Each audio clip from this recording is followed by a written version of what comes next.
¿Alguna vez has sentido que tu vida era perfecta, justo antes de que alguien la redujera a cenizas? Así me ocurrió en Madrid, un domingo cualquiera. Yo, sentado en el sofá con una cerveza fría, viendo el partido del Atleti en la tele. Y en cuestión de segundos, todo mi mundo se vino abajo.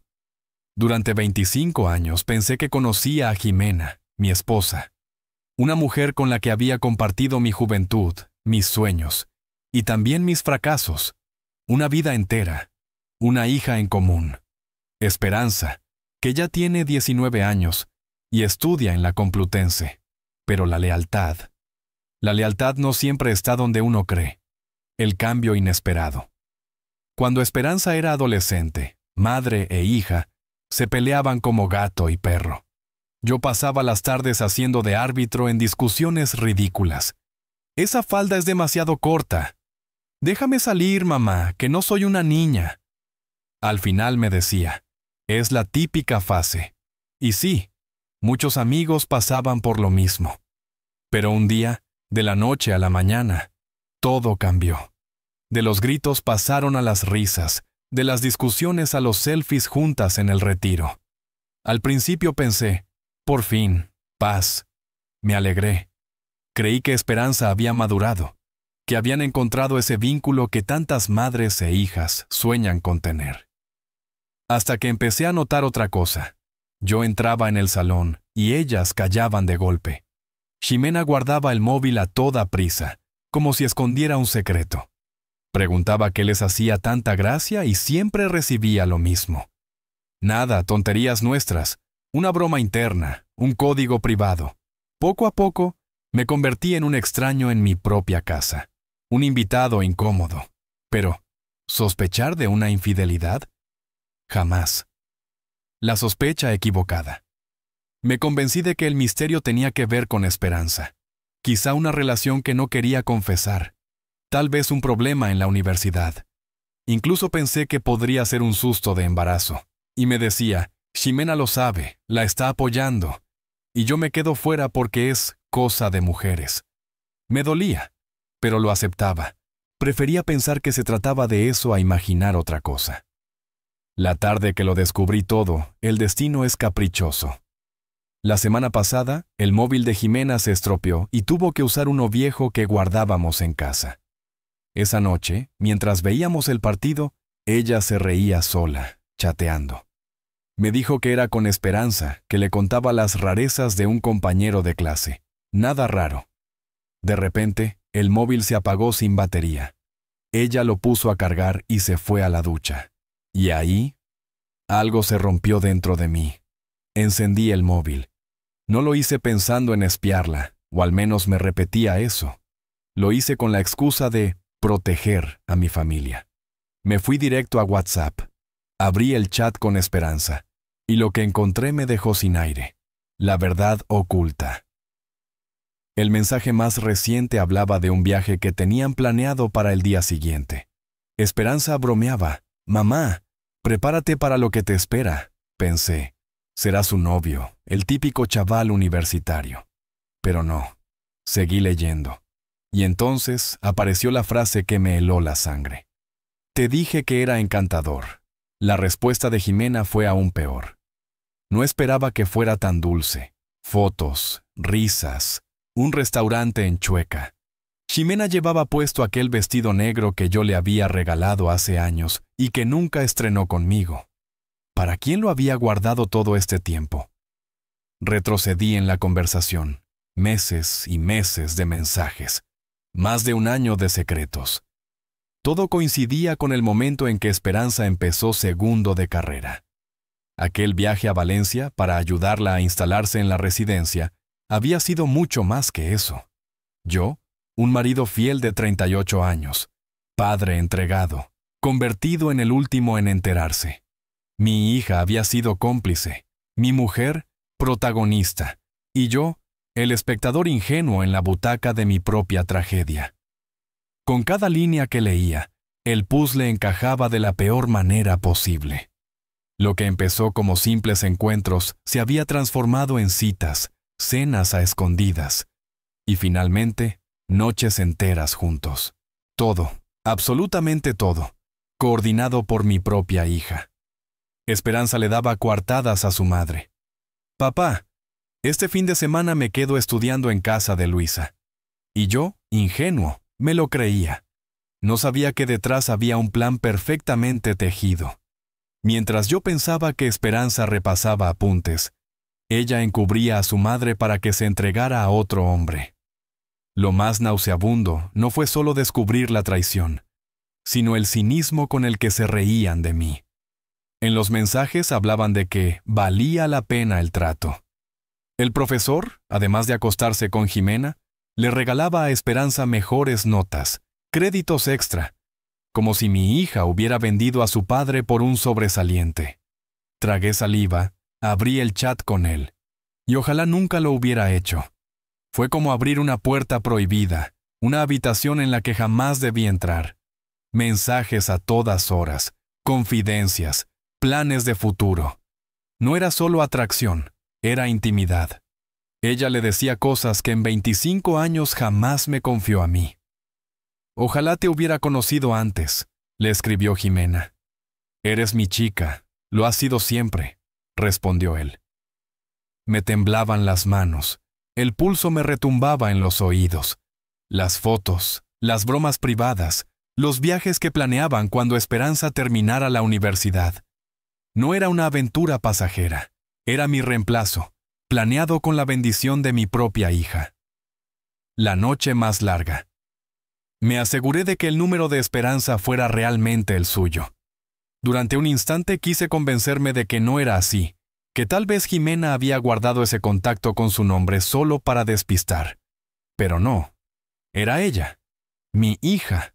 El dolor fue insoportable. Sentí náuseas, como si todo mi cuerpo me traicionara igual que ellas. Tomé fotos de las conversaciones, capturas rápidas. No había tiempo para recopilarlo todo, pero necesitaba pruebas. Guardé las copias en varios sitios. Era lo único que podía aferrarme. La verdad. Esa noche no dormí en la cama. El simple hecho de imaginar a Jimena respirando a mi lado me revolvía el estómago. Me encerré en el despacho, con el sofá como única compañía. Entre cabezadas y pensamientos oscuros, solo repetía una idea. Mañana se acaba el teatro. El enfrentamiento a la mañana siguiente. Esperanza apareció sonriente, como si nada pasara. Jimena ya tenía la maleta preparada, lista para su supuesto viaje de chicas. Verlas así, tan seguras de su engaño, me encendió algo dentro. Sentaos, les dije con una calma que ni yo entendía. No sé si fue mi tono o el silencio helado que se hizo en la sala, pero la atmósfera se volvió insoportable. Jimena trataba de leerme el rostro. Esperanza, en cambio, soltó un suspiro teatral, como si le estuviera arruinando el día. Me quedé de pie frente a ellas, durante segundos que parecieron horas. Mi corazón latía a golpes, pero mis palabras salieron firmes. Lo sé todo. He leído los mensajes. Cada uno. Jimena se congeló. Fue como si la electricidad de su cuerpo se hubiera apagado de golpe. Parpadeó 2 veces, y luego giró la cabeza hacia Esperanza con esa mirada que decía, «Sálvame, arréglalo tú». Pero ya no había marcha atrás. La idea de dormir junto a ella me revolvía el estómago. Esa noche me refugié en el despacho, tratando de no escuchar sus pasos por el pasillo, imaginando lo que había leído en el móvil. No pegué ojo. Al amanecer, la realidad se presentó sonriente en mi salón. Esperanza entró con su energía habitual, como si no llevara sobre los hombros el peso de la traición. Jimena ya tenía la maleta hecha.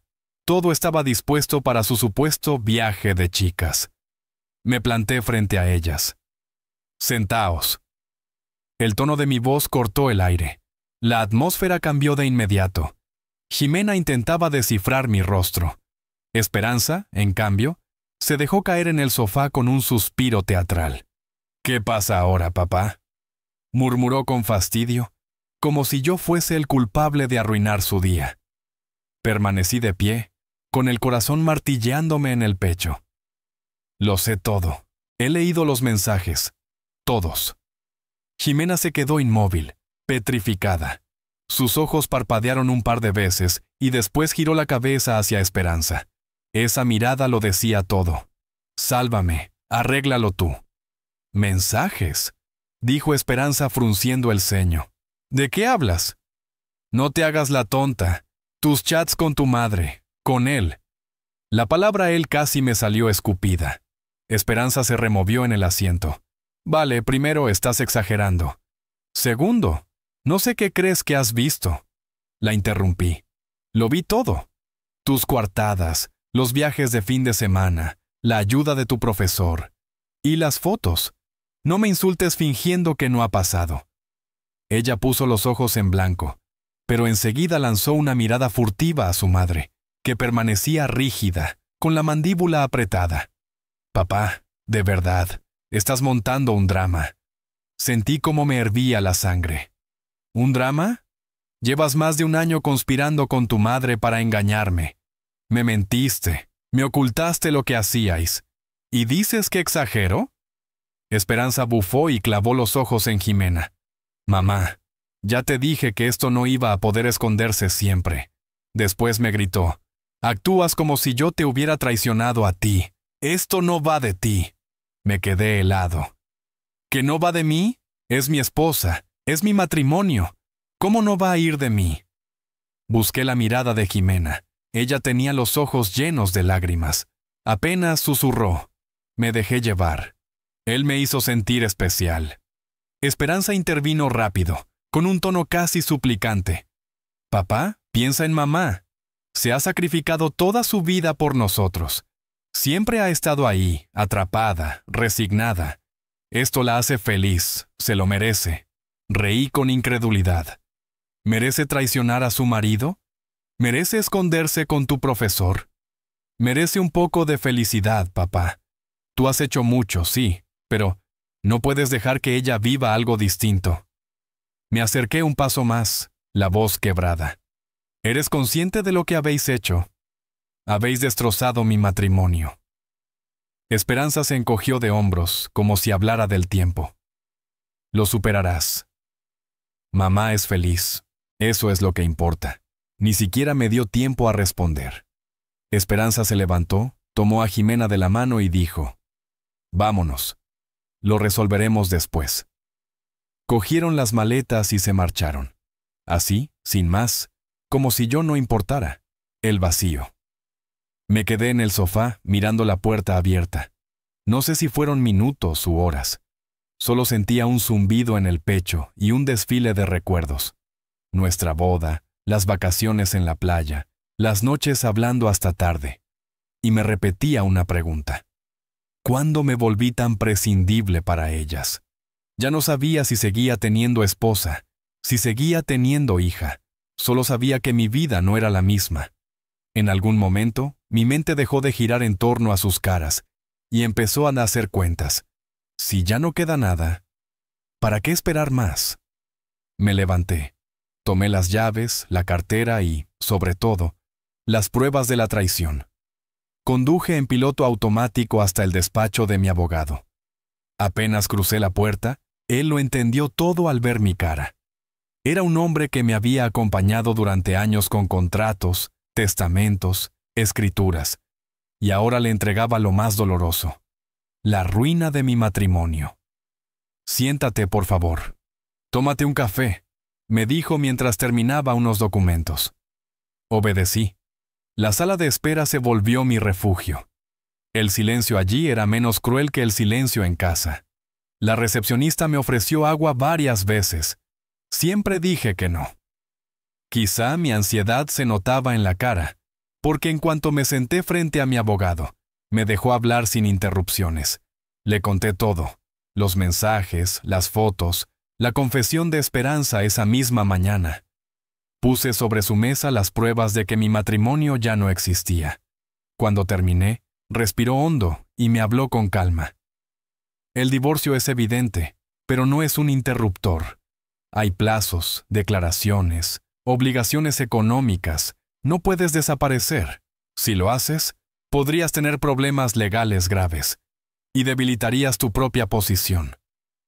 Me quedé callado. Sentía la tentación de huir, de borrarme del mapa, pero sus palabras me devolvieron al suelo. Si quería justicia, debía seguir un plan. El mapa de la venganza justa. Él me lo puso en pasos claros, como si dibujara un mapa en medio del caos. Paso 1. Poner las pruebas a salvo. Le entregué un USB con todas las capturas, las fotos y conversaciones. También reenvié las copias a un enlace cifrado bajo su control. La tentación de revisarlas una y otra vez es fuerte, me dijo. Pero ahora no son tuyas, son del caso. Me las arrebató como quien le quita cuchillas a un niño.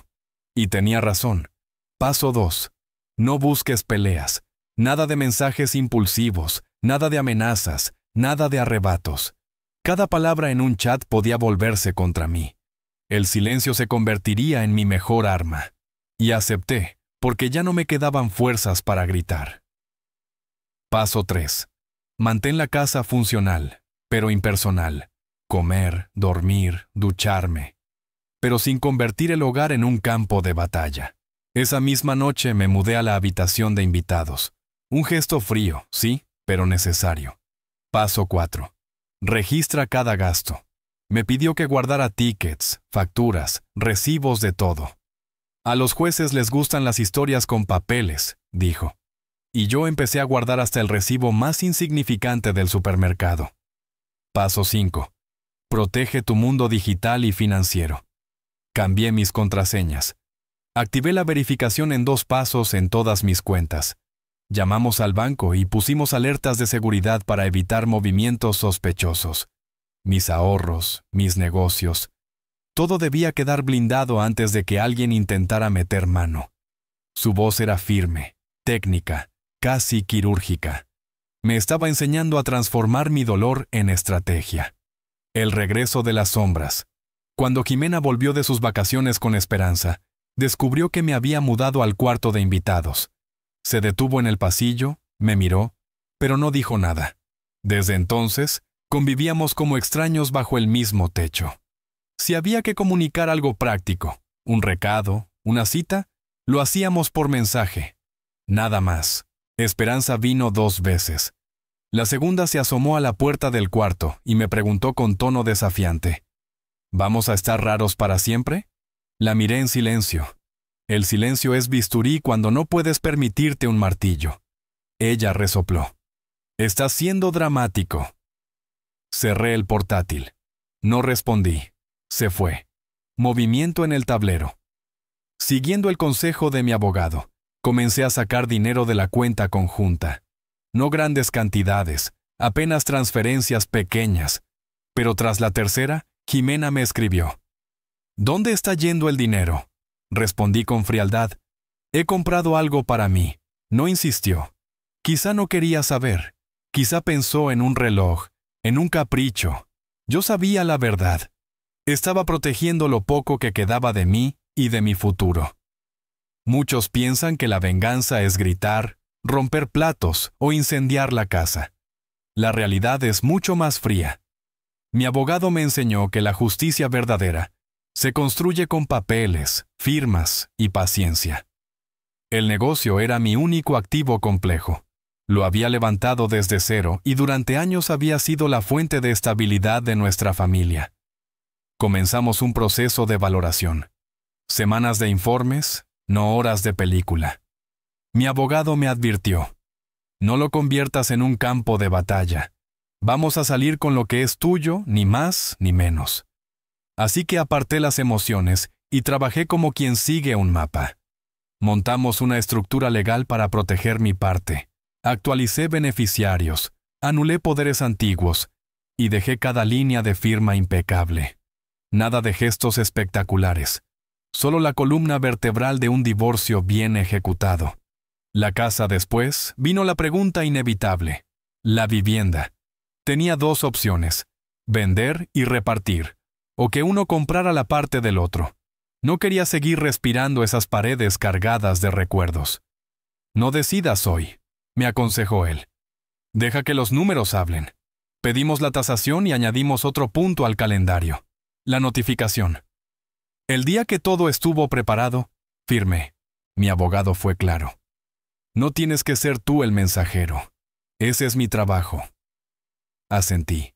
Él se encargaría de entregar la notificación. Yo solo quería desaparecer. Puedes viajar, vivir donde quieras, me explicó. Pero no confundas distancia con desaparecer. Tienes que estar localizable para el proceso, presente ante la ley, ausente en el drama. Ese se convirtió en mi lema. Hice la maleta ligera, documentos, ropa básica, el portátil y unos libros. Crucé el Atlántico. En Madrid cada esquina me gritaba recuerdos. En Europa, las calles solo me devolvían silencio. Convertí mi móvil en un simple reproductor de música y correo con wifi. Dejé a mi abogado mis datos de hotel, itinerario, copia del pasaporte. Él tendría la llave para encontrarme cuando la ley lo requiriera. Reacciones. El primer correo que abrí en el hotel fue claro. La notificación ha sido entregada. Una línea que cerraba un capítulo de 25 años. Al día siguiente, otro correo. Ximena había llamado 3 veces seguidas a su oficina. Quería hablar. La respuesta fue sencilla. Todas las comunicaciones pasarán por los abogados. Mi abogado me lo resumió con calma. Está desconcertada. No esperaba frialdad ni documentos tan claros. Preguntó por las cuentas. Él le mostró los estados. Preguntó por mis intenciones. Él contestó: mi cliente pretende proceder. Eso fue todo. Esperanza también intentó intervenir, llamando a mi abogado con tono arrogante, exigiendo mis contactos. Lo resolveremos como familia, dijo. Él replicó con una sola línea. Por favor, dirija cualquier comunicación legal a través de esta oficina. No saben dónde estoy. Y no porque lo oculte, sino porque ya no importa. Estoy viviendo mi vida, dejando que el proceso siga su curso. Ellos solo tienen el silencio que merecen. El final del hogar. Meses después, la casa se vendió. Papeleo interminable, regateos absurdos, correos pasivo-agresivos de su abogado. Pero al final, las llaves cambiaron de manos y el dinero se dividió en partes iguales. Ximena dejó de ser la señora de un hogar cómodo en las afueras de Madrid. Ahora vive en un pequeño piso de 2 habitaciones cerca del campus de Esperanza, sin red de seguridad, sin la comodidad de un marido pagando facturas. Así terminó todo, no con un grito ni con un portazo, sino con la fría firma de un documento que puso a cada uno en su lugar. La vida no siempre castiga con violencia ni con gritos. A veces lo hace con un trabajo mediocre, un piso diminuto y un silencio incómodo en la mesa del comedor. Ximena, que durante años soñó con una vida de lujos, terminó detrás del mostrador de una tienda minorista en Madrid. Muy lejos de lo que había imaginado para sí misma, pero suficiente para pagar el alquiler y sobrevivir. Esperanza tampoco salió ilesa. Al iniciar el nuevo semestre, envió un correo a mi abogado exigiendo que siguiera pagando su matrícula universitaria. La respuesta fue firme. Tu padre ya no está legalmente obligado. Lo que había hecho me había cortado cualquier razón para seguir sacrificando mis ahorros por ella. Y cuando comprendió que yo ya no sería su salvavidas, se volvió contra su madre. Madre e hija, contra las cuerdas. Me enteré después, por terceros, de la discusión brutal que tuvieron en aquel piso estrecho. Esperanza, entre lágrimas y gritos, acusándola de ser una madre inútil, de haber destruido su futuro. Ximena devolviendo los golpes con palabras: tú arruinaste mi vida arrastrándome a todo esto. La hija que antes la defendía a capa y espada, ahora la culpaba de todo. Sin dinero para pagar la matrícula, Esperanza abandonó la universidad, y con ello, se rompió el último hilo que las mantenía unidas. El profesor desenmascarado, y aún faltaba el tercer vértice de la traición: el profesor. Mi abogado notificó a la universidad con todas las pruebas, las notas infladas, los favores recibidos, el abuso de su posición. Ya no era un simple romance, era corrupción académica. La investigación fue rápida y contundente. Resultado: despedido, su reputación arruinada y su matrimonio destruido. Su carrera terminó de golpe. Jimena, por su parte, se aferró a su parte del dinero de la casa como a un salvavidas en mitad de un naufragio. Esperanza me guarda rencor, pero la verdad es que cada uno de ellos está pagando su precio. El cierre. Muchos me han preguntado si debería hacerme pruebas, si Esperanza es realmente mi hija. No jugaré a ese juego. Se parece a mí, y aunque lo fuera, ya no importa. A mis ojos, la desheredé hace tiempo. Mi testamento refleja lo mismo. Ella eligió su bando. Legal y financieramente, mis obligaciones acabaron a los 19 años. Emocionalmente, se acabaron el día que decidió traicionarme. El hombre de la maleta. Hoy mi vida cabe en una maleta y en unas carpetas con documentos. He recorrido media Europa y pronto pondré rumbo a África. No necesito más. Tengo un abogado que vela por mis asuntos y una casa ancestral al otro lado del océano si algún día necesito refugio. Ellas me dijeron una vez, no se trata de ti. Tenían razón.